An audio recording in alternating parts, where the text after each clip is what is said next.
Hi, Jerry. I just wanted to let you know the call doesn't start till 10:30, but I just maybe you intended to get on super early, but in case you didn't, I just wanted to let you know.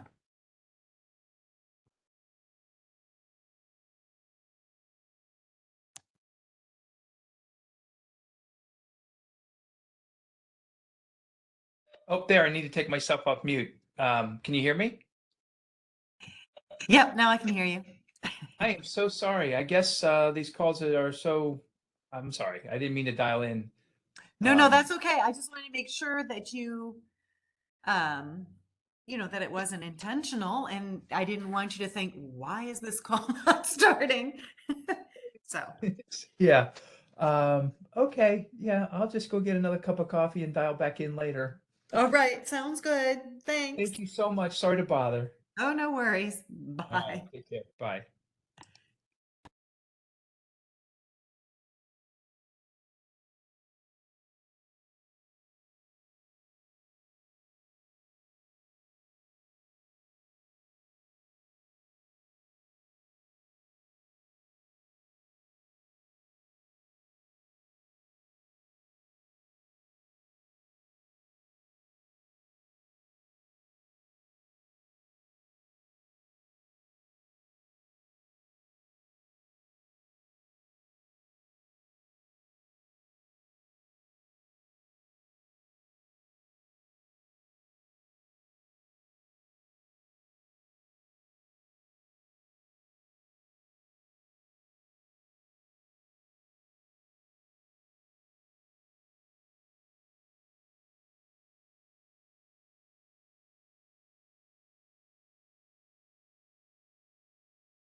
Hi, good morning.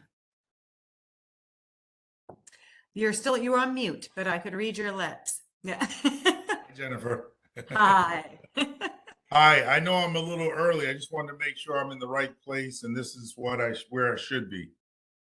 Yes, and that is why I'm on early too, just in case. All right, great. Yes, and looks good. Okay, so we're gonna get started around, maybe it's okay to drop off, come back, or I'll just go on mute and off video and leave it here Yeah, till about 15 minutes. I'll go get a cup of coffee and come back. that sounds perfect. All right, that's what I'll do. Okay. Thanks. All right. See ya. Bye.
I want to welcome you all to our meeting for Workstream 4 of the Special Executive Committee on Race and Insurance. I know it's been a little bit of a time before we've met, but it's nice to have you all here.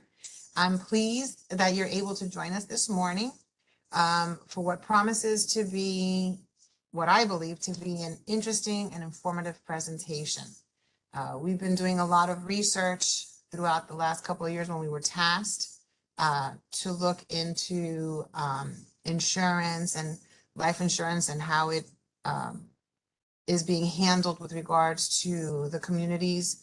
And so it's been an interesting journey, and I think that today's presentation is going to be very informative and add to the knowledge and to the information that we have been gathering. I want to take this moment right now to thank our presenters today for basically answering the call and agreeing to come on and talk to us and give us some more information on aging community, the topic. So without further delay, I will ask our panelists to introduce themselves, and then I will let them take it away. And after we hear from our panelists and the free flow of conversation, you know, we could ask questions and again, like I said, it's a learning experience, and as we move forward, we're learning a little bit more and more each time. So with that, thank you everyone for joining us, and I'll leave it to you all to introduce yourselves. Well, Madam Chair, if it's okay, my name is Mark Caden, and I'm going to kick us off, and I will introduce our panelists and then sort of get the conversation started, if that's okay. That's perfect. Thank you. You're taking charge. Good. Awesome. Well, thank you, Madam Chair, and members of the NAIC Special Committee on Race and Insurance, Workstream 4. On behalf of the entire panel, I want to thank you for allowing Fonseca to testify about what we're doing to increase diversity in marketing, distribution, and access to life insurance products. As I said, my name is Mark Caden. I'm the CEO of Fonseca. But before I introduce our esteemed panelists, I'd like to just provide a little bit of important context for this special committee. You know, last year, Ernst & Young released a study entitled "The Benefits of Integrating Insurance Products into a Retirement Plan." The report noted that by the end of this decade, 2030, the gap of what Americans' retirement savings and protection needs, that gap of what they have versus what they need, will exceed hundreds of trillions of dollars. That's right. The gap between Americans, what they have and what they need, will be in excess of hundreds of trillions of dollars. You know, EY's study tested 5 different savings and investment strategies to mitigate this gap across 1,000 different scenarios. And they concluded that a holistic financial plan that includes permanent life insurance and deferred income annuities outperforms an investment-only approach across 3 different starting ages, 25, 35, and 45. And we know the ability for the American people to develop a holistic plan goes up exponentially if they work with an advisor or team that has expertise and access to life insurance and annuities. But unfortunately, according to a recent report from LIMRA, there are only 325,000 professionals in this country who fit that description. You know, we've had a 10% increase in our population since 2007.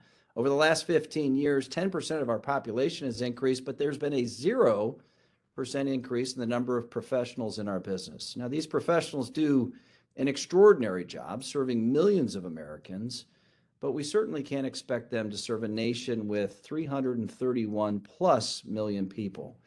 You know, these alarming statistics provide the foundation, in our view, of the critical work of this special committee, of the NAIC more broadly, and of policymakers at both the state and federal level.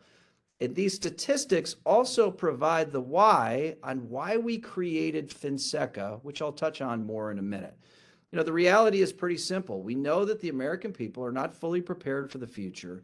We know that holistic financial plans that include permanent life insurance and annuities is in their best interest. And we know that we don't have enough professionals who have the expertise or access to the products that consumers need. So this raises a series of questions. First, how can our collective efforts get more people into this profession? Second, how can effective public policy contribute towards the success of this profession? And last, and perhaps most importantly, particularly in the light of the work of this special committee, how can our collective efforts be intentional so that we can close the racial and gender wealth gap that exists in this country, enabling all Americans to live their best lives? Now, let me be clear. Fonseca believes strongly in the statement that was included in a report from the St. Louis Fed that noted, and I quote, "Closing wealth gaps is not a zero-sum game, pitting men against women or Black and Hispanic Americans against non-Hispanic white people. Everyone benefits from eliminating these long-standing wealth gaps," end quote. It's our belief that having a country where everyone fully participates and benefits from ownership, from savings, from wealth transfer, is a rising tide that lifts all boats. And when Fonseca was founded in 2020, unlike a lot of associations, we chose a name based on the outcome we want to achieve: financial security for all. That's literally the inspiration behind FinSec-A, financial security for all. Fonseca was created to reunify this profession so that we can advance this noble cause. And over the course of the last 2 years, we've merged 4 different organizations: ALU, Gamma, NALBA, and the Forum 400. Each one of these nonprofit associations represents a critically important segment of the profession. You see, a common misconception is that there are only 2 players that make up the financial security industry. You've got manufacturers, such as life insurance carriers, and distribution, which is represented by producers or agents. As we think about distribution at Fonseca, we know that there are a variety of important roles, each of whom is represented on this panel today. We have leaders of career agencies represented by Misty Wellstein and Brandy Mickens. Misty is responsible for managing the overall advisor experience within Pacific Advisors, which includes recruiting, onboarding, training, and helping advisors develop their practice. Brandy Mickens has been the Executive Vice President at Equitable Advisors Mid-America branch since 2020, and she is responsible for overseeing offices in Ohio, Indiana, and Kentucky. You see, Misty, Brandy, and thousands like them are charged with recruiting and developing new advisors that affiliate primarily with a single company. These members are charged with an incredibly important task of developing the next generation of our profession. And this task, I'll note, has been extremely challenging over the last year, particularly in light of the fact that we've had 11 to 12 million job openings across the economy for the better part of the last year. So as we think about our intentional efforts to increase diversity within this profession, these career agency leaders will add a rich perspective to our work. We also must incorporate perspectives from leaders, brokerage general agencies, and advisors who don't primarily affiliate with a single company. Again, according to LIMRA, well more than half of the 325,000 professionals are independent. Fortunately, we have one of the leading voices of independent distribution, Mike James, joining us today. You see, Mike is responsible for NFP's life and wealth business, which includes life insurance, wealth management, business management, long-term care, and annuities. And I hope that you'll indulge a point of personal privilege, but I think Fonseca has the most diverse board of directors in the history of the profession in terms of race, gender, and the roles that people play. And I'm deeply grateful that in addition to serving on the boards of LIMRA and the American College, Mike is an officer of Fonseca and will be our chair in June of 2024. Mike and I have worked hard over the last year to bring leaders from other independent distribution organizations together so that we can advance our cause. And I'm sure that you'll find Mike's perspective both informational and inspirational. And last, by no means least, we need to incorporate the voices of individual advisors, people like James Dean, who's on our panel today, who make up the vast majority of the 325,000 people in our profession. You see, James is the CEO of JD Financial Group and Associates. James is focused on ensuring individuals from all walks of life have confidence in their finances and their financial goal settings. James also the co-founder of Build. He co-founded Build last year, which is a community designed to empower the underserved and underrepresentatives.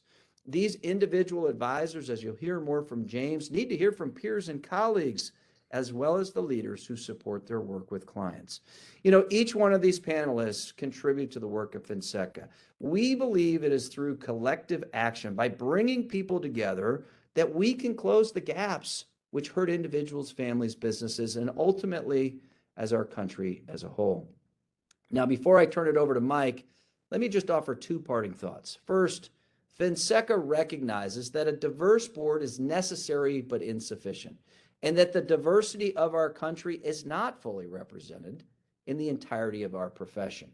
You see, a core pillar of Finseca is to elevate the brand and reputation of this profession, which includes working to increase the number and success of both women and people of color in this profession.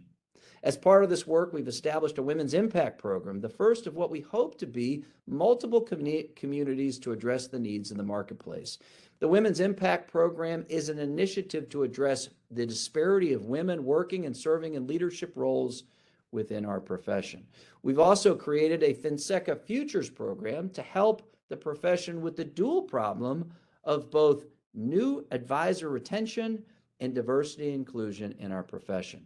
We're committed to continuing to take steps to develop programs, partnerships, training tools to support our members and further address the needs we're discussing today.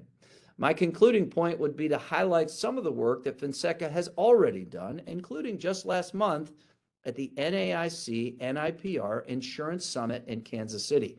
In conjunction with two of our sister trades, ACLI and NAIFA, we put forward a policy document that provides suggestions on regulatory and legislative steps that states can take to remove unnecessary barriers to producer licensing. And I'd like to highlight a couple of those initiatives for you today. First, we believe that every state should eliminate mandatory pre-licensing education hours, which over 20 states still haven't done. I will note that more than a decade ago, NAIC's own producer licensing working group determined that pre-licensing hours don't impact test scores in a positive or negative way. Second, we'd encourage licensing exams and materials to be included in different languages. States should look at the most spoken languages in their states and expand the exam and materials to be permitted in those languages. Third, we'd urge every state to continue to allow online proctoring of exams. You see, in March of 2020, only 5 states offered online exams, and today, thankfully, 45 states offer it. We want those to continue and expand. And last, by no means least, we believe that mentoring programs should be expanded. You see, Finseca believes that it's through mentorship programs and teaming strategies which will provide additional support for new individuals entering the profession. And we're working on developing a program as we speak that we hope to share with you in the coming months, which will provide additional support to professionals in their first 4 years of the business. And it may also serve as an alternative source of continuing education credits. Now, before I turn it over to the elite panel of Finseca speakers, I'd be remiss if I didn't once again express my appreciation for each of you and the work that you do and your commitment as your various roles of insurance department leaders and staff. Each of you have a critically important role. You're tasked with creating regulatory processes that protect consumers, and you regulate all facets of the insurance industry. Now, I know that each of you have the best interest and the best intentions to serve consumers and also to work with the industry and the profession that Finseca represents. And we look forward to building on today's conversation, to continuing to shine a spotlight on the good work of those in the profession and the broader industry, so that, as I noted at the beginning, we can get more people into this profession, so that our efforts can be more intentional to increase the number of women and people of color in our profession. And that so that we can bring more people together in support of advancing the cause that is the inspiration behind Finseca's name, financial security for all. Now, with that, Madam Chair, it is my distinct privilege to turn it over to Mike James. Mike, take it away. Thank you, Mark, Madam Chair, the balance of your special committee on race and insurance, and my fellow panelists. Thank you for allowing me to come before you again. And I will come as many times as you'll have me. I love just telling my story. It's genuine, it's personal, it's authentic, and I hope that it's inspirational to people that are looking at our profession and can see that it is an amazing profession to be in. I want to tell you a little bit about me, a little bit about the company I represent, and a little bit about where I sit in the industry and why it's really important at this particular time for me and our profession. So a little bit about me, born and raised in Roxbury. I come from an Afro-Latino, Latina or Latinx background. My parents are from Central America and Honduras. They immigrated to this country to provide their family with a better way of life. I'm the youngest of five. 2 out of 5 are college educated. We're all alive, well, and have wonderful families and lifestyles. I want you to know that this profession became a portal for change and inspiration for me back in 1992. I think that the one ingredient that is needed to continue to diversify and fuel our profession with new talent is a deliberateness around wanting that by every major company and organization represented in our profession. In 1992, I was introduced to a diversity internship program at John Hancock Life Insurance Company. And the deliberateness of that program was designed to attract young, diverse talent from the city of Boston who were moving on to higher education to start a journey through an internship program that would ultimately retain them back in their home city or town here in the Boston metro area for employment. It was deliberate because it was flanked with real tours of duty to understand the depth and breadth of the company. It also was supported by mentors, male, female, different walks of life, to help young individuals like myself appreciate what being in this profession and being a professional was all about. And I'm proud to say back in 1992, there were probably a couple dozen of us that entered that program, and most were offered full-time employment and retained for multiple years. I spent 15 years at John Hancock from the time of my internship to the time of my departure for what I know to be the second job in my career of spanning 3 decades. Really proud of that. That couple dozen has now turned into a program that powers 750 young people from high school through higher education, through internships during the summers here in the city of Boston with a multi-million-dollar commitment. That's the deliberateness that I think it will take to continue to impact and affect our profession. So my role at NFP, I joined NFP in 2006 to lead a marketing organization, their flagship marketing organization that delivers retail life insurance advice and planning to customers all over the country.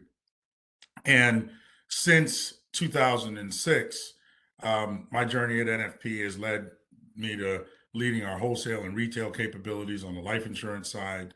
Mark read a little bit about my current roles and responsibilities and the products that are served underneath my divisions, or the divisions I represent. And I have to tell you, I think what our company has learned is that deliberateness is necessary also.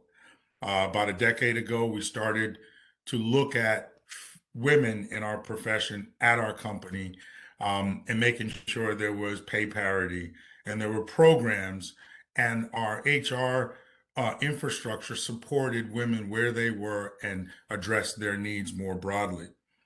From that point, we looked to try to find ways to look at underrepresented groups that were in our company and finding ways to meet them where they were.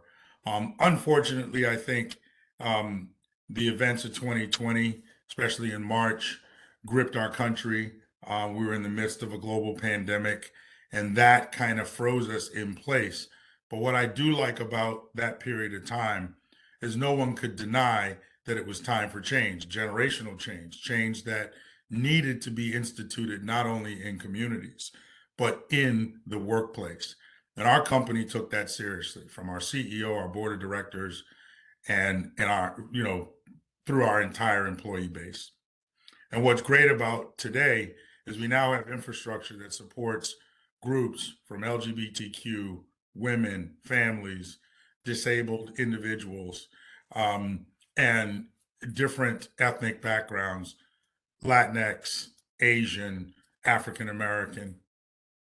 And so I'm really proud of the infrastructure that's been created at the company. It gives us a real chance to meet people where they are and have the workplace be a place that is more than just a place to earn a paycheck, but it's a place to have real positive impact on real issues that face diverse populations. And lastly, I think where I am in the profession today, you mentioned the 3 boards, which I'm really proud of. Fonseca, and now going through the chairs, uh, the American College. I spent a lot of time with George Nichols. He and I were on in front of this committee not long ago, talking about the great work at the college. And there's CEEE effort, the Center for Economic Empowerment and Equality, and the blueprint they're building that will serve not only the Black community, but it will serve other communities as a blueprint. And lastly, I just joined the Limra Loma board of directors, and I'm really proud. For the first time, I get to bring a voice of distribution to that association, which has been supported mostly by the insurance carrier community. And again, I will bring my authentic story. I will bring my journey to that platform in hopes that we'll build strategies and ideas that will affect change positively in our industry. Last thing I'll leave you with before I pass it on to Misty, I think the NAIC has an amazing opportunity. I know there is incredible work going on around our profession and financial services in general, but it's very hard to see it. It's very hard to quantify it. It's very hard to understand where the wins and the losses and the challenges are all at.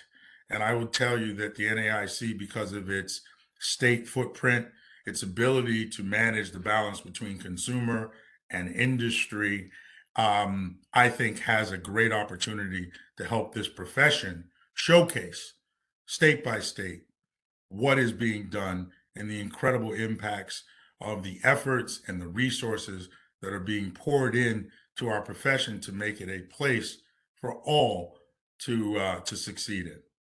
So with that, I'll stop my formal comments and pass it on to my fellow panelist, Misty. Thank you so much, Mike. And thank you everyone for allowing me to be here. You know, as a woman in a profession that women are underrepresented, I just feel a lot of gratitude for being able to represent the voice. My background is one of low socioeconomic means. I grew up in a trailer park. My parents were 16 and 19 respectively when they were married, so very, very young. And neither of them graduated high school. And so I'm so grateful to this profession for bringing my family out of poverty, and what my kids are going to experience is so different, right? So Mark had mentioned a little bit about my background. I'm a managing partner with Pacific Advisors. We represent 8 states along mostly the Western Seaboard. We have 175 full-time representatives, 2,500 active brokers, and manage about $5 billion under administration. And so my role in working with the advisors in recruiting and training and development is I am very closely aligned with, you know, their stories, the communities they serve, what challenges they have. And when it comes to diversity, we really started paying attention to diversity back in 2014. Mark mentioned we're a career distribution system, so we're recruiting typically about 50 advisors per year. And back in 2014, only about 30% of the people we hired were what we consider diverse. And we describe our definition of diversity as either women or non-white men. So 2/3 of the people we were hiring were white men, a third were not. We knew that was a problem. That certainly wasn't the makeup of the populations and the communities we were serving. So we needed to take action.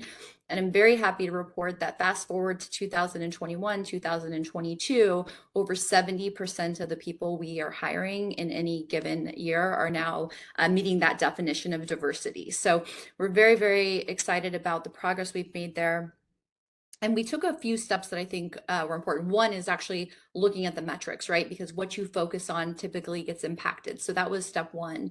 The next step we took was we started with language sets because we figured that was the easiest to do it. So we looked at the communities we serve and said, what are the most commonly spoken languages? MJ, you had made a comment about that, right?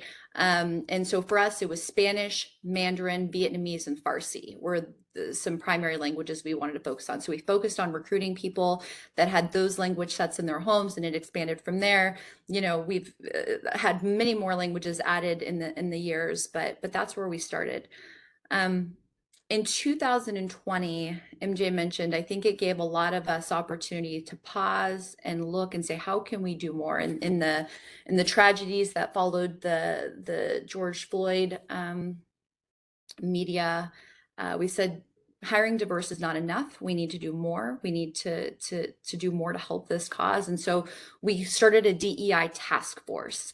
And our task force is a volunteer task force. We didn't force anyone to be on it, and it's comprised of leadership, our advisory population, our agents and staff, to bring to light things that we didn't realize were impacting, and how can we make solutions around this. So I just wanted to share some of the insights that we have found from our DEI task force. We've been working with home offices, carriers around the country to try to do these, but I think that this could be something in conjunction with the NAIC panel. One was going back to actually something that Mark mentioned, which is language, right? Being able to take the test in whatever their native language is. Well, the same challenge is happening for the consumers that we serve, where maybe Spanish is the language they speak at home, or Mandarin, or whatever their native language is. They can't take an application in that language. It's only available in English typically. So even if they get a translator, that can be problematic, because there have been times where the translator said, I don't have a word for that, right? If the English word is XYZ, we don't have a translatable language word for that in, whatever language. So that has been a barrier. The other barriers that we found that I was surprised by, I'm not an actuary, I've got a finance degree, so caveat, I'm not going to try to explain it in too much detail, but when we're looking at labs, right, when people take physical exams to get their rating for their insurance, there are normal ranges that might be different for a Caucasian than they are for an African American, or different for a Caucasian than they are an Asian American, right? And so when the actuaries and the underwriters are looking at this, they'll give a rating increase because they'll say, hey, this person's labs are outside normal range, only to find out that, they are within normal range because of their ethnic background. So we need some education around that. And we're fortunate that we've had some really seasoned advisors that can go to bat for their clients and get those ratings to be more favorable. But if that were me representing the client, I wouldn't have known to do that, right? So there's some really tangible challenges that, people of different races are dealing with. The other thing that I'll mention that we identified was that in certain cultures, the topic of money, insurance is a taboo subject. Either it's not spoken about at home because it's rude to talk about it, or there's just a lack of education there, so people don't feel comfortable. So these are, the things that we've been working on. We are open to the conversation. We'd love to help in any way that we can. Our mission statement at our firm is to help our clients live a good life for the rest of their lives, and we want to provide that good life to as many communities and people that we can. So just like MJ said, I'll come back as long as you'll have me. I'd love to be a catalyst and a contributor to the solution here. But that's all I've got, and I'll transition over to Brandy. Thank you. Great story, Ms. D. Love hearing from you and love hearing from all the panelists. So I'll just start off by saying, first of all, I'm very honored to be a part of this panel today. I believe in the work of Fonseca and what they do, and as part of the industry, it's very beneficial to be able to have this opportunity to talk to this group today. So just a little bit on my background. Again, Mark shared that I oversee our Mid-America branch with Equitable Advisors. So that includes Ohio, Indiana, and Kentucky. But I'll take it back a little bit because I've been with Equitable for my entire career, 20 years. At the end of the day, I feel like I'm 20 today. So I started when I was a baby, if anybody's kind of doing some math in their head.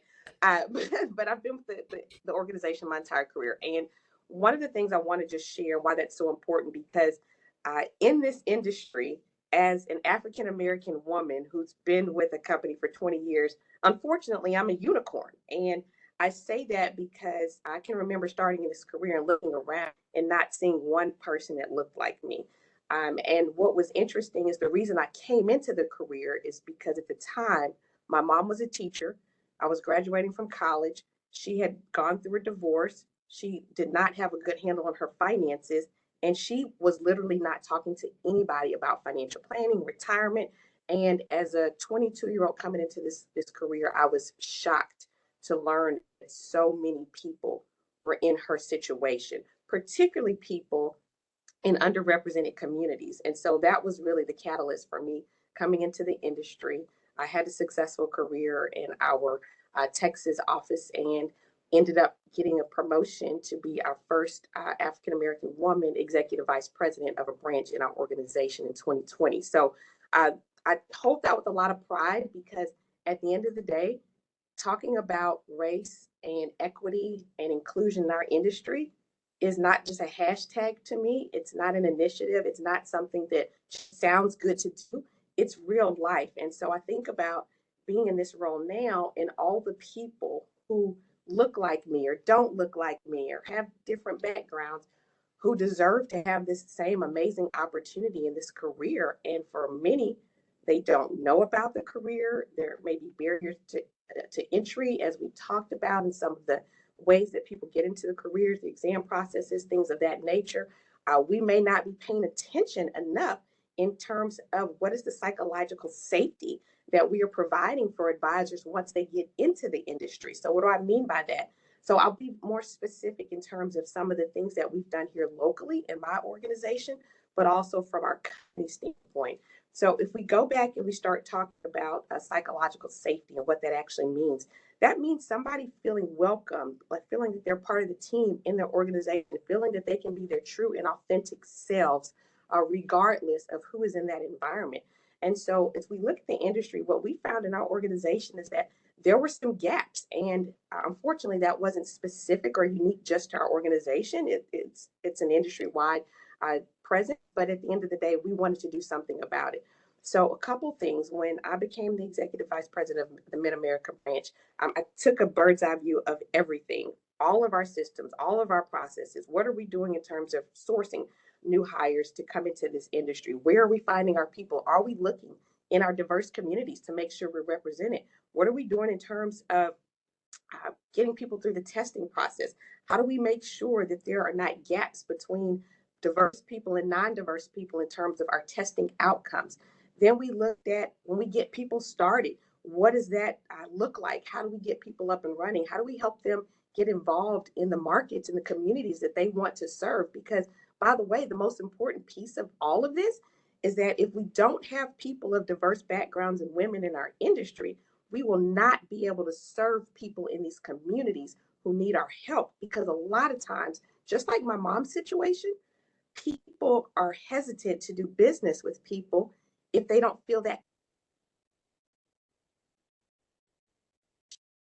So when we take a look at that, one of the things that we want to do is make sure that we're paying attention to all those details. And then once somebody is here within our organization, how do we make sure that they feel like they belong? They should be a part of this industry. They should have opportunities to be successful, to help clients become successful. So these are the things that we did within our organization. We took a look at every single thing and evaluated where can we make an impact?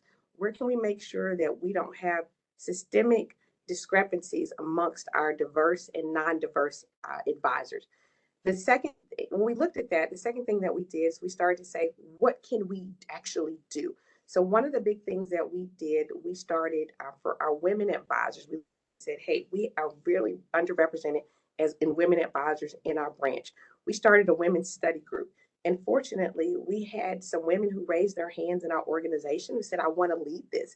I want to be able to bring together women within our organization, talk about things that can help them be able to help their clients more in the business, but also create a safe space so they can share some things that are unique to them. I didn't mention this, but when I started in my management portion of my career in this industry, I had a baby my first year in my second year in management, and that was difficult because at the time there were no other women in my role who had small children, and so it was like navigating through the forest in the dark to figure out what do I do? How do I maintain my career? So those are some of the things that our women talk about in our women's study group. How do you manage your practice and with some of the other responsibilities that you have in life? And what we found from that is that it really not only helped the women that we had already, but it helped us to hire and recruit more women into the industry. A great example, a young lady named Abby Books. She's a second year advisor with our firm. She started right out of college, was a college athlete, a basketball player, very, very sharp individual. I recruited her here in our firm. She joined a group where we worked in the educator market. So she was able to help a lot of educators really secure their financial futures. And today, her second year in the career, she's one of our top new advisors in the firm. And she's very involved in our women's study groups. She actually raised her hand to say, I want to have more involvement. I want to take the new young women who come into this organization and form an internal group with them as well. And she stepped up in so many ways from to be a leader. And that's really from having that safe space within our organization. So we feel that when we create safe spaces within our organization, it's going to help our advisors thrive. In addition to that, we created a Black Advisor Study Group, and that was really stemmed from the demographics that were severely underrepresented within our organization. And it really served a similar purpose, giving people a safe place to be able to feel welcome in the community, feel welcome in our organization, be able to share business ideas and practices to help really drive the opportunity to help others. A couple other things I want to highlight we've done at a macro level is, again, in 2020 was a really challenging year from all sides, from the COVID side, but definitely from our racial equity side as we dealt with the events that transpired after George Floyd. So from a macro standpoint, I've never been prouder of the organization that I've had the opportunity to affiliate with in Equitable Advisors. Starting straight from our CEO, we started an advancement in racial equity task force. And this task force has done an amazing work over the last 2 years for not only to help our local branches, but also to help our entire organization. So a couple of the things that we did that have been really helpful. Number one, we started a mentorship program. So we heard about that earlier in the mentorship programs and how important that is. And that is where key leaders within our organizations took the opportunity to be mentors to some of our up and coming diverse leaders within our organization.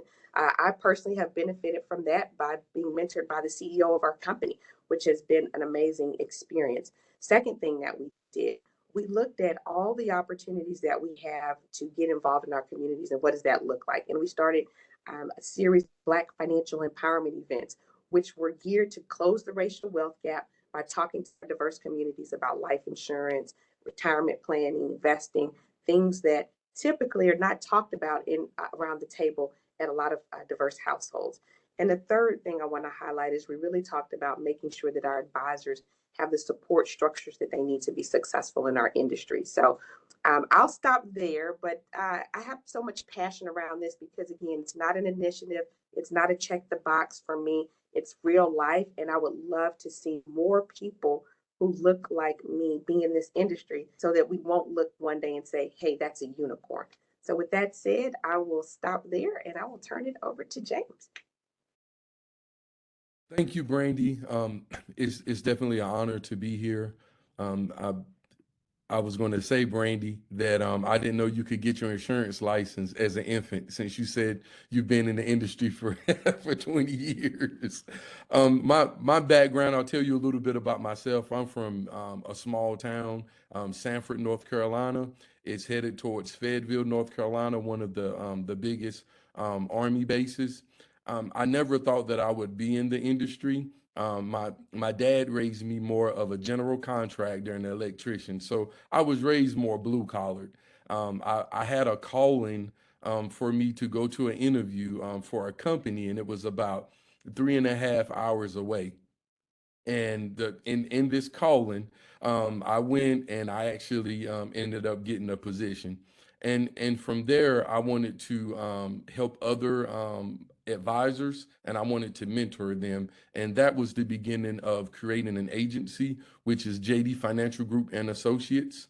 It's come full circle. My career. We just had a ribbon cutting downtown Greensboro in one of the Pinnacle offices.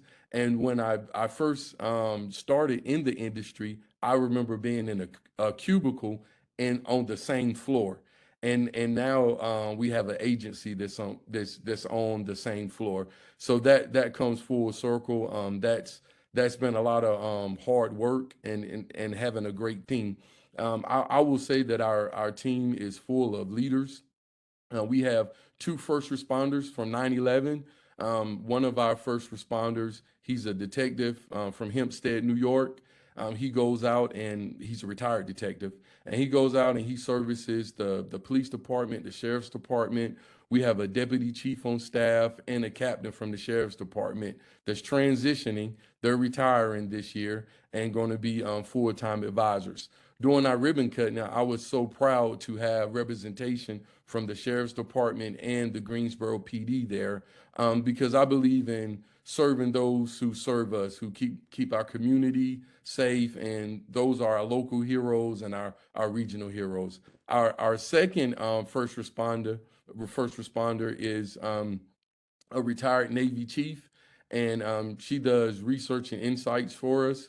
She makes our organization smart. I always say she's the smartest person in our organization, and it's a joy to have her as well.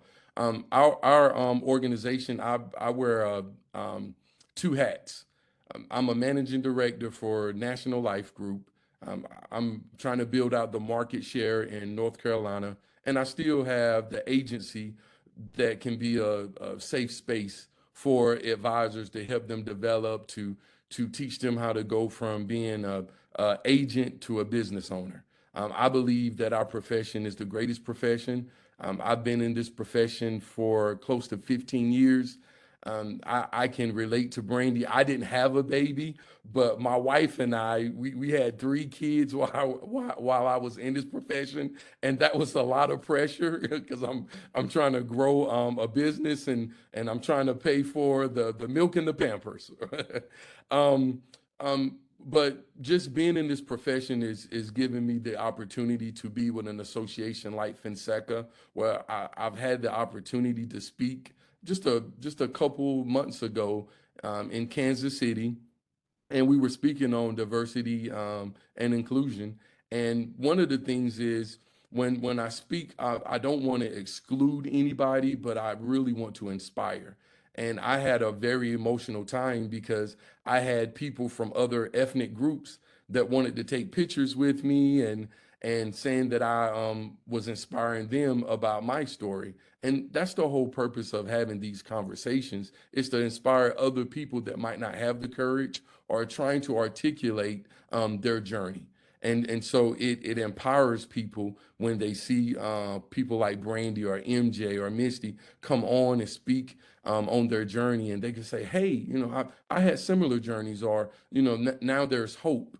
One of the things is I personally believe that I can't speak to every community. I can't speak to Brandy. Brandy's a Black female, right? Her situation is different from mine, right? But I can empower her. I can stand behind her and support her and listen and see how I can make a difference as far as Black females being successful in this industry. One of the things that I'm 100% proud of, in National Life Group, I was able to co-found a community called Build. Build stands for Blacks Uplifted in Leadership and Development. And it's so funny. I'm in the South, and so the first thing I wanted to name it was African American. And we had people that were from Haiti, from the Bahamas, and they were like, "Well, James, I'm not technically African American, but I'm Black." And so even that experience, those conversations, I grew, and I was like, "Okay, so let's come up with a name that represent you all as well." And I grew in that situation. Build for me, I'm a certified John Maxwell business coach. And one of the things that John Maxwell talks about is your leadership and your personal development. And one of the things that I want to help Black advisors with is their personal development and their leadership. Are there obstacles out there? Yeah.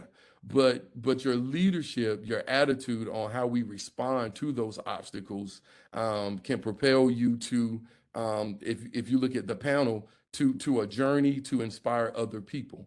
The other thing about Build is I wanted to have an abundance, a growth mindset. So it's about uplifting, and it's about talking about representing other communities in leadership. I only represent 4% of people that own agencies like myself in the industry. And so when I saw that, and I was like, man, I really want to mentor and develop other advisors.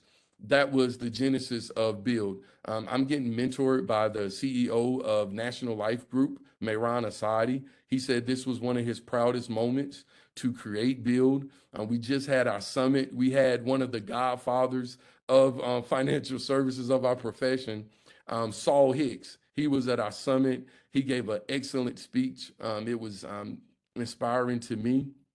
And so I just want to continue to do the good work. I love being an ambassador of Fonseca. They're giving people like myself, like MJ, like Brandy, like Misty, opportunities to have these conversations. We have a shared value in that to inspire communities. The other thing that I'm excited about Fonseca is a lot of times, just like with Kansas City, the opportunity I had at the NAIC Summit, I had opportunities to do a fly-in and speak to politicians and talk to them about what was going on as far as the pandemic, how it was affecting our organization. One of our divisions is working in the VA hospitals, and the VA hospital shut down during the pandemic. And so here I have a whole division that's trying to figure out how to feed their family. And that was pressure on me. I was trying to figure it out, and I wanted to be a good CEO at that time, and I wanted to have a solution focus. But during the pandemic, everybody was searching for answers. I also believe that when you look at other communities, the number one thing that separates these communities is information. And so part of our onboarding is when we're onboarding advisors is to get them plugged into a Fonseca so they can understand the profession and understand it's a career and really help them build out their practice. I'm excited about being here. If there's another opportunity to speak, I definitely want to do the good work. And I'm just excited to have the opportunity to speak. Thank you. James, Brandy, Misty, Mike, thank you for those just wonderful comments. And Madam Chair, what we'd love is to open it up for some dialogue and questions from the commissioners. I think if I was going to summarize again our panel, like we're really passionate about increasing diversity, equity, and inclusion in this profession because we really believe that through that, it's how we take this message of financial security, the advice and products necessary for true financial security into communities, into more communities across this great country. So, we're delighted to have a dialogue, Madam Chair, and we will turn it back to you. Thank you, Mark, and thank you everyone for your words and your comments and your stories, much of which I can relate to, not in the insurance, but as an attorney and as a Hispanic. And I understand when your community would feel more comfortable speaking to someone that looks like them or speaks the same language. The connection is different. So I understand that. But before I ask any questions, I want to open it up to our members to see if they have any questions or comments of what they're hearing, ideas. So I'll open it up, and please remember you have to unmute yourself to be heard.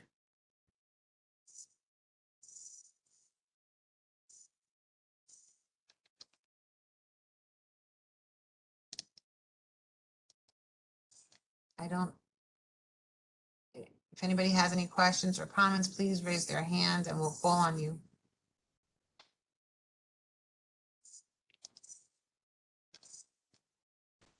So maybe I'll start it. So one of the comments or that I heard a couple of times from the different members present here is about providing, say, the licensing or the test for the license for insurance producers and agents in Spanish. So here in New Jersey, for example, we our legislators and myself having been one of them always try to make sure that we have things in Spanish as well as in English. And I know that here at my department, we offer the exams in Spanish. So that helps to bring in the Hispanic community as potential agents and brokers. But with that type of a situation, if the states there, I'm sure there are many states that have offer the test in different languages aside from English. How does that benefit the underrepresented communities? I know it benefits individuals who would like to be in the business, but how does that benefit the underrepresented communities? And I say that, or I ask that question because at the meeting, Mike, that you were at with George before our committee, one of the things that had been commented upon that has always stayed with me, and has always struck me, is that it appears that members of our communities, and I say ours because I'm Hispanic, but of Hispanic community, of the Afro-American community, don't seem interested or don't always want to sell to the underrepresented because that is not where they can make their money. And Mike, forgive me, but I think that your story was that you were training folks as to how to, sell in your community and also sell in the white community so that you could see that you can make a profit, make money as an agent, as a broker from selling to everyone. And I believe that was what you had said that one time when you were before us. But how do we encourage folks from our community to want to sell to our community when they know that perhaps the gains for them isn't exactly overwhelming? Yeah, thanks for the question and the commentary. I would tell you there's a barrier to entry into the profession if you feel that the process to getting credentialed to come in isn't seamless enough. So I think there's a barrier to entry when they start to look at what is it going to take, and they believe that it's not a profession that recognizes them as a potential candidate to be in the profession. So I think the language and the translations of tests and materials is really, really important just to eliminate that barrier of entry. I think as it relates to what they aspire to become in the industry, I think the examples, and this is a little chicken and egg, the examples they have in the profession, unfortunately, are predominantly white males who don't always identify with the things that we know to be true in our community. I think there is tremendous opportunity in our community. I think products and strategies do have to morph and change a bit because of the obvious. Single parent households, check to check kind of lower income, economic environments. And I think our products have to evolve a bit to allow us to sell still really important, really critical insurance or financial security products to our community. So I think there's a little bit of evolution that needs to go on there. I think also there are more business owners, emerging wealthy people in our communities that we as professionals of color are starting to see the data around, because there's more of us in leadership. There's more of us showing younger advisors that there is a way to make money in our community and beyond. So I think this is the evolution of our profession. And I get it. I sold all my friends and family. And let me tell you something, all the term insurance I could sling back in those days, I slung it. But I grew with them as they made more, as they evolved their families. I evolved the products and services that I placed into those households with my family members, and ultimately other individuals that I prospected for. So I get it that there is this, what am I going to spend money on? Am I going to spend it on a car note, which I need to get to work, or to pay for insurance to protect my family? I think it's incumbent on us to show them the reason why you can't do without it. And I've got an incredible personal story that crystallizes it that I just recently went through with family members and friends. But I'll spare you those details at the moment. But those are my comments. I think it's a lot of work, but I do think that the world is changing a bit. And I think the opportunities in our communities are more plentiful and more recognizable than they've ever been before. Thank you, Mike. I mean, I Matt. must say that that is more encouraging from last year from what we had heard. Yeah. Brandy, please, I'm sorry, I don't know if I interrupted you. Doug, No, interrupted Brandy. Go you ahead. didn't. Yeah, I just wanted to piggyback on that statement a little bit, and because I think that that's a valid point that comes up, but I think it's actually a misconception. So, in not in terms of the testing, but in terms of the viability of diverse communities to be able to do business. So I think of number one, thinking about what are we doing to really look at opportunities for people of diverse backgrounds in communities. So I'll give one example.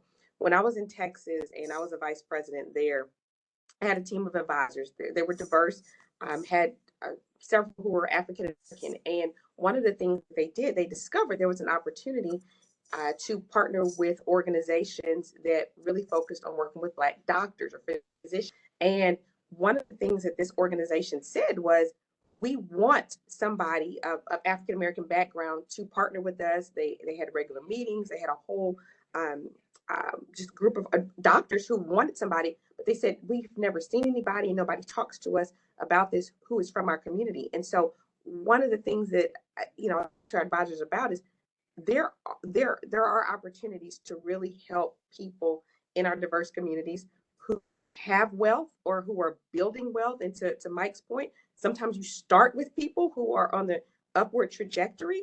I think the education is a big part of that. So we have to educate our diverse communities in terms of what is available, because there's a misnomer that there's no money in these diverse communities, and there's plenty of money. It's just, what is that money being spent on?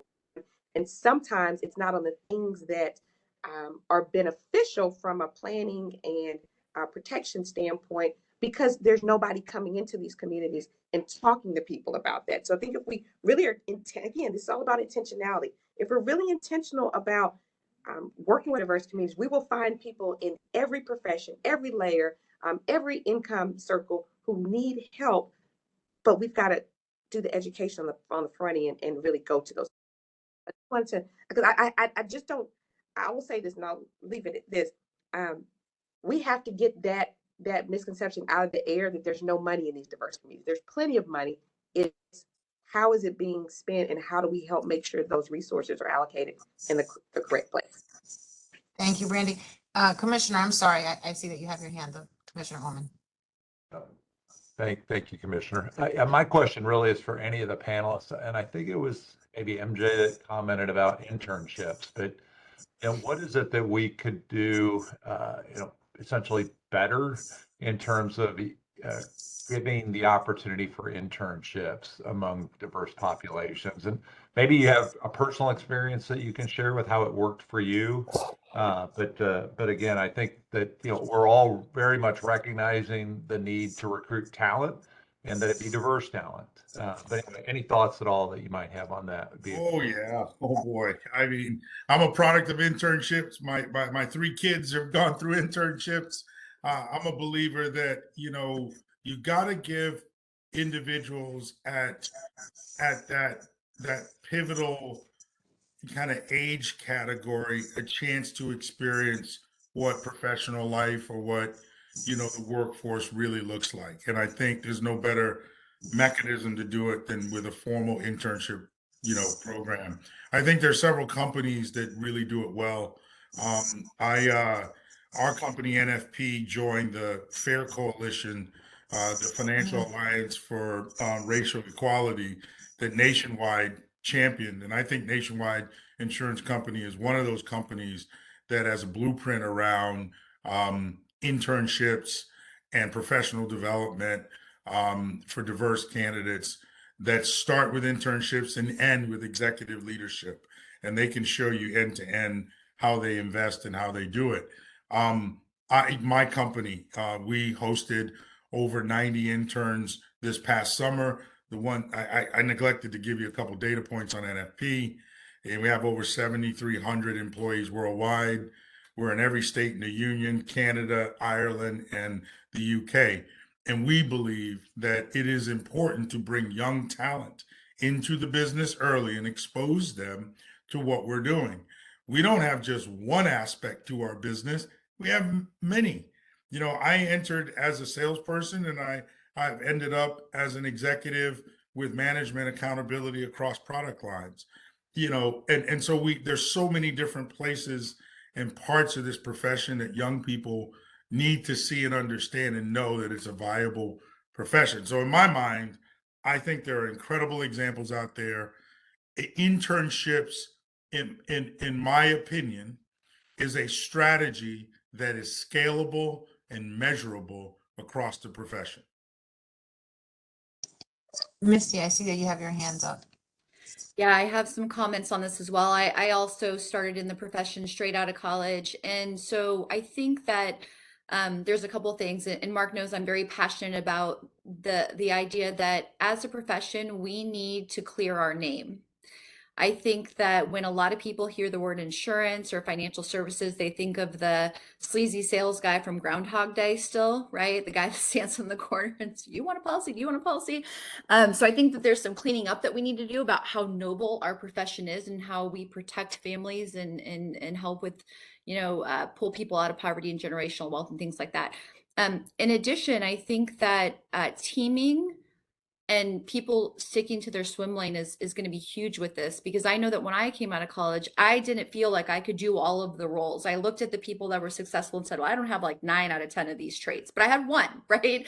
And so I think if we can help with teaming and help people focus on their own swim lane, the things that they can be good at, and partner them with the rest, that would be good. And so I know that at the local level, we're doing that. I know a lot of the companies are doing it nationally as well, but I think that there needs to be some help there in terms of how to create productive teams. I think we're in an old antiquated commission-based system that I think a lot of newer people are challenged. So I think there's a lot of, talk around how do we change compensation structures and things like that, because a lot of these younger people, or if Brandy, I was very close with Brandy when she first had her baby, because I just had my baby too. So our kids are like almost the same exact age. But as a mom, right, supporting a family, that's scary to come into this profession, right? So I think that compensation structures are changing. A lot of things are happening there. Thank you. And Mark, I see your hand up. Yeah, thanks, Madam Chair. Commissioner, I love that question because let me just give you 3 thoughts. I do think getting more people into this profession and getting more diverse people into this profession, I think the conversation around licensing and exams, in order for us to take this message of financial security into more communities, I do think we've got to, it's one of the reasons why we put forward our package of reforms. So, we'll follow up with you, but I do think that the regulatory environment in which we bring people in is critical, not just on the internship, but we've got to get more applications. I think the second piece is once we get them in, we got to keep them.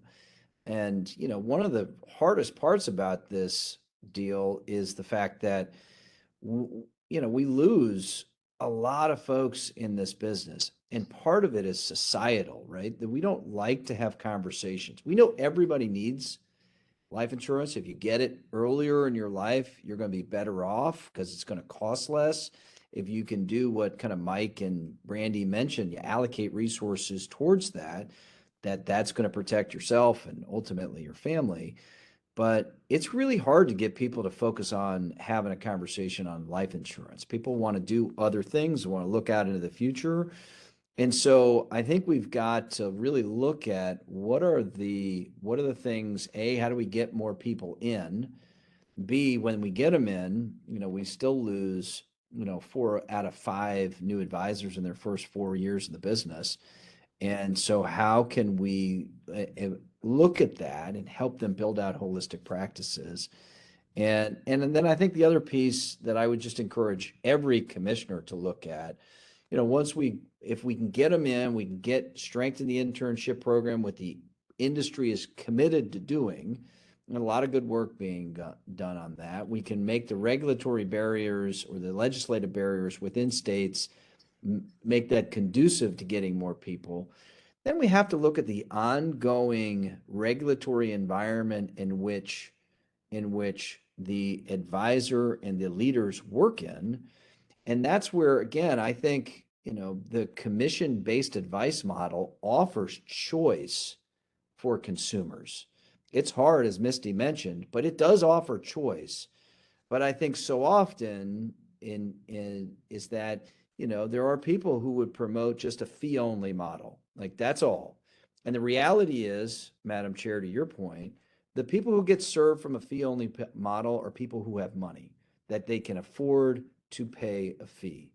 The commission-based financial advice model brings free advice into more communities. It's hard on the advisor because they have to get people to take action, which is in their best interest.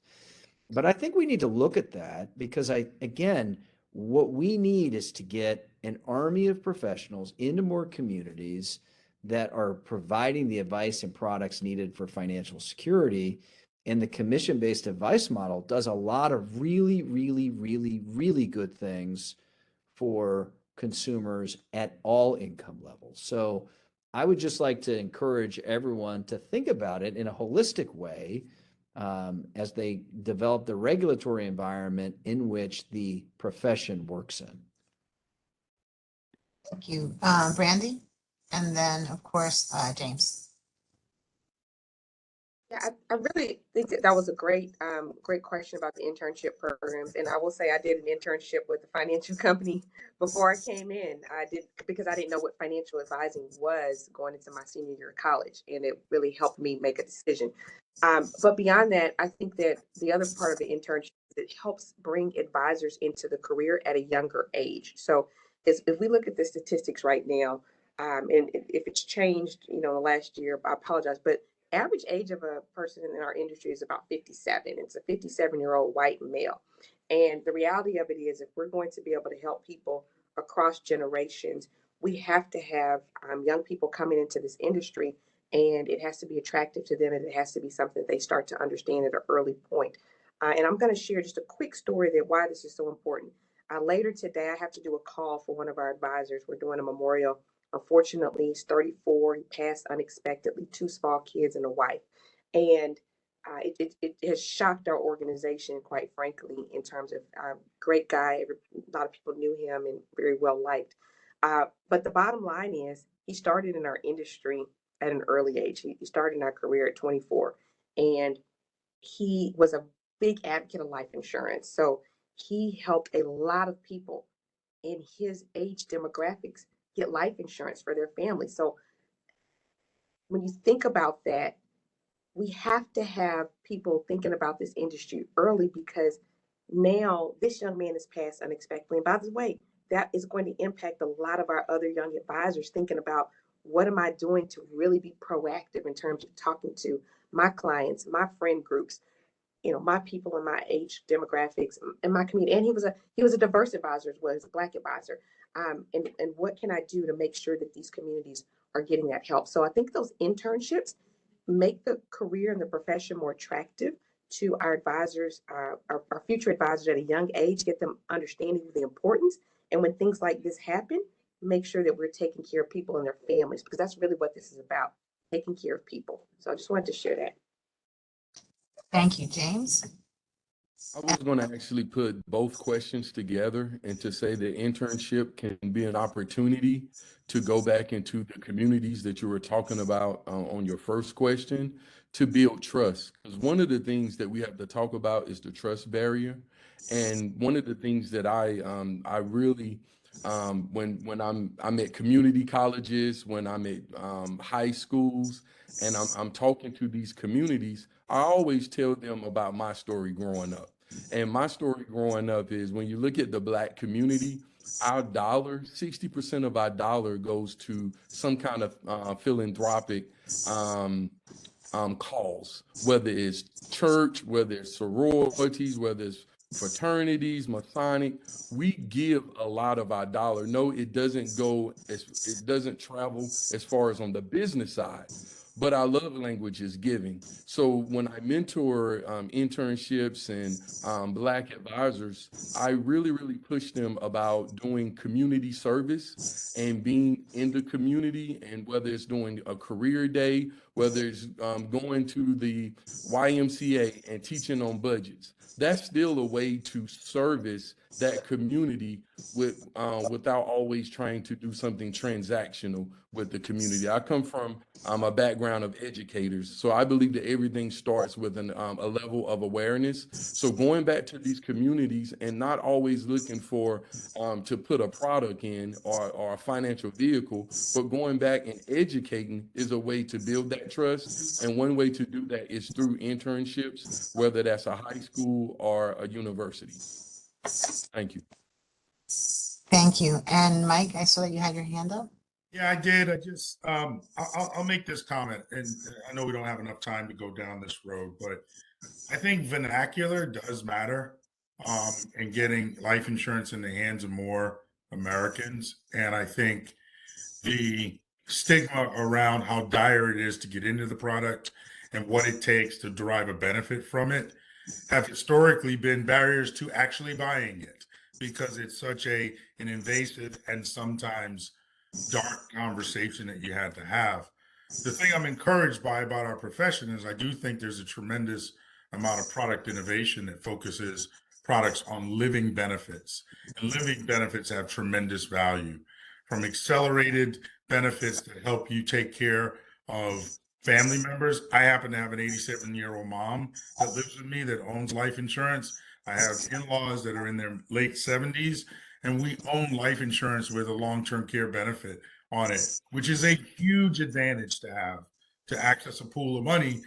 People are living longer, people are figuring out healthier lifestyles. And so the focus on the living benefit side of our profession, to me, is untapped potential. And I think it actually unlocks many barriers that exist to getting into the product, because we talk about cost and death. And I think we have to talk about the advantage of living and what happens with a life filled with longevity and ownership of a life insurance product. And I really hope that this committee recognizes that as an advantage to our profession and helps us to bring and shine more lights on that and the advantages of ownership. Thank you. And James, you said something. You said your background, you were raised by educators. I'm a firm believer that education is key and that no one can ever take your education away. I was raised that way by my parents because they lost everything when they fled their country to come here. So they've always stressed education. Now, some of the comments that were made was that the underrepresented community doesn't have that information. And some of them don't even like to talk about it because they don't like to think about dying or death because it's dark. And I understand that too, because as a former attorney, when you had to write wills, nobody wanted to do a will because they didn't want to think about death. So at the time I couldn't give it the spin that it's a living product, but you guys can now give it a spin that this is a life product, a living product, and take that negative, dark connotation away from it. So getting back to education, what can we do to educate the consumer in these underrepresented communities that there are products out there that can help them? My understanding that was that at one time, communities would have life insurance as an inheritance for their family. So how do we get back to that? How do we make the communities aware that there are these products and remove the taboo of talking about the end of life, so to speak? I'd like Madam to offer a comment if Please. you're okay with it. I think coalitions matter. I think you got to partner up on this. It is not a the accountability to bringing awareness into broad communities should be sparked by coalitions, and I think there are many of them that exist in communities between religious, civic, and higher education, organizations, and so I referenced the Fair Coalition. We're watching.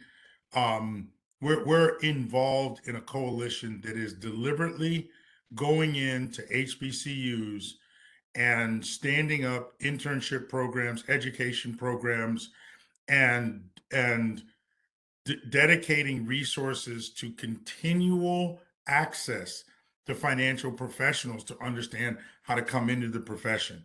I think conceptually, we got to do the same thing and partner up with civic and community organizations in coalitions to bring education along.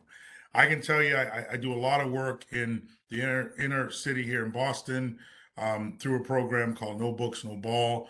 And it's all centered around young people and keeping them active, using basketball, using education. But I see the coalition idea to now work with those families. We have 500 families represented in the program. And if we build coalitions to bring financial services, advice, education, and information, we have a chance of affecting not just these young people and keeping them safe, but their families and finding ways to keep them secure. So I think coalitions is kind of the strategy. We need a lot of work to kind of put them together and scale them, but we have some good examples. And Madam Chair, I mean, it's just Yes. it's the perfect question because, if you go back to the beginning, one of the jobs that Fonseca has, it's just such an honor to represent people like the great professionals we have on this panel. But our job is to bring the profession together. As we think about the way that you educate communities, what has been said over and over and over and over again, and I think we all know it intuitively, is that we need more people in this profession that look more like the American people. Need more people in this profession to look more like the American people so that they and James and Mike and Misty and Brandy have all talked about it so that we can take this message of financial security into the communities who candidly need it the most. As we think about the last 20 years, whether it was 9/11 or the financial collapse or the pandemic, all of those revealed this underbelly where the American people are not fully prepared for when bad things happened at a macro level. And then you take that down to an individual level, and individuals and families, they don't know. And so our job at Fonseca is really about how do we bring people together? Because too often our profession has been bifurcated, fractured, and strengthen the voice so that we can do more with scale on the private piece, and then we can partner with tremendous leaders like yourself to look at the regulatory barriers, to look at the legislative barriers, to look at the challenges that get presented in the media. But when you strip it all away, we need more people in this profession, and those people who are in the profession, who are the educators, as James Dean so eloquently put, need to look more like the American people. Thank you. So with that, let me just open it up again to my colleagues on the committee. Does anyone have any comments or questions on the information that we've been hearing? It has been very thoughtful and very interesting, and I'm hoping that we can take some of this back to our own departments. But I'm just wondering if anyone has any comments or questions. And again, remember to unmute, and I keep repeating that because I always forget to unmute myself, so. Any questions or comments from anyone?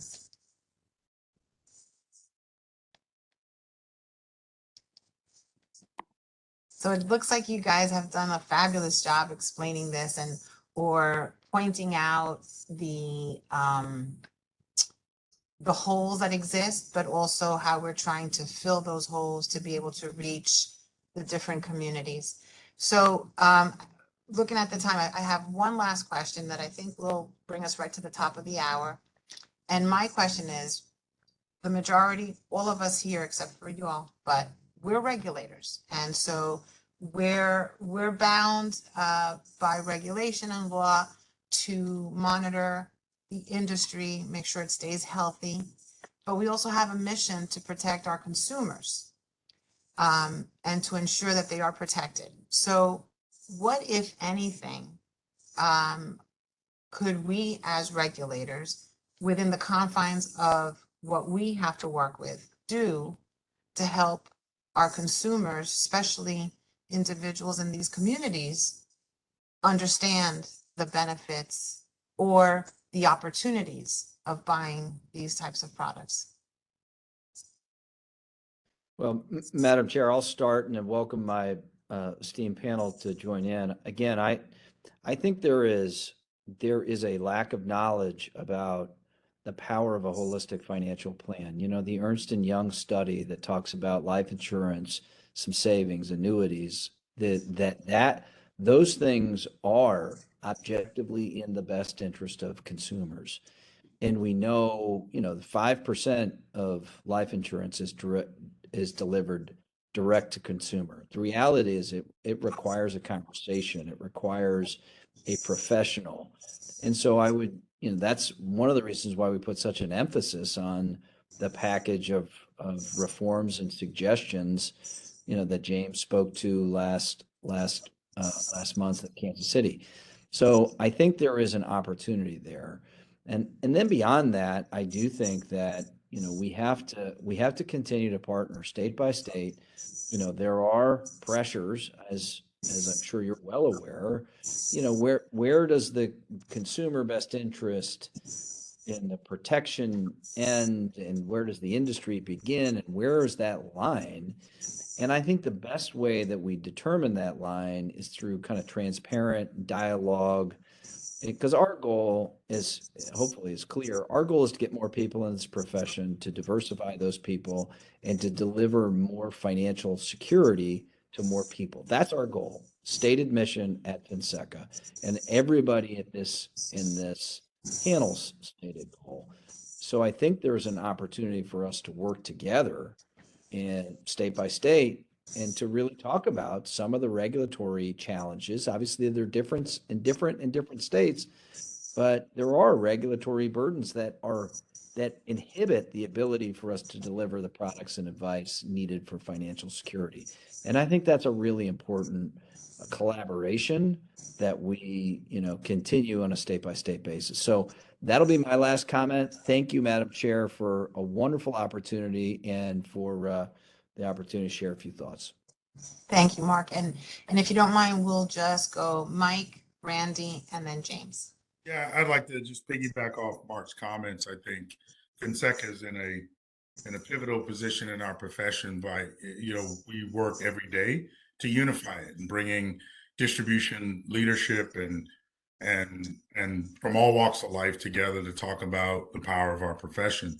I think there's this very simple strategy that each state commissioner can employ, and just tap into our distribution. Let us bring along a consumer and let us just share our story. I think the more you hear from distribution leaders, our advisors, and consumers together, you'll start to realize the strategies that are prevailing and that work. And I think you'll feel confident that our profession is doing a lot of things to keep the balance between consumer and the products that are being offered to them with good advice from good people. So that's my recommendation as a takeaway. And Finseca can certainly help with that. Thank you.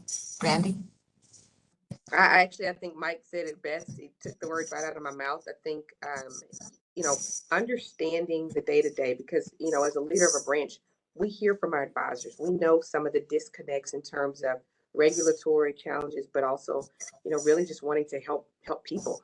And so I think if there's really connection points, opportunities uh, to be very aware of what those engagements look like, and sometimes what prevent those engagements from happening, maybe because of some regulatory, um, uh, you know, elements. Those are just things that we should be able to have up for discussion and really talk about how do we make sure that our consumers are benefiting from the work that we do. And again, it's not realistic to talk to every single individual company or advisor, and that's where organizations like Fonseca come to play, because if we have an outlet, a place where we can share, where we know that Fonseca is going to be able to raise those things, it makes a tremendous impact in all of our businesses. So again, the understanding the story, what actually happens on a day-to-day basis, and being able to have those conversations and discussions so that we can make it better, really for everybody, but our consumers are the ones that we want to make sure they have what they need. Thank you, Brandy. James? And not to repeat, but I'm going to repeat it.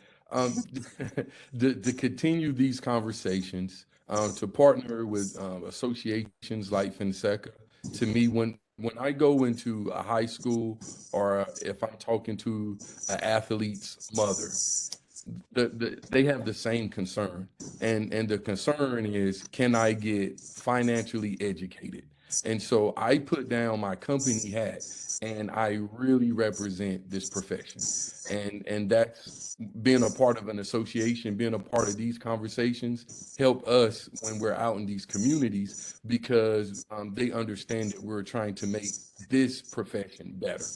And so you all empower us. So continue to have these conversations. And like I said, being a part of an association like this, where I'm not going in and I'm a company trying to sell a product, but I'm really concerned with the community. I'm doing community service, and I'm concerned with this profession.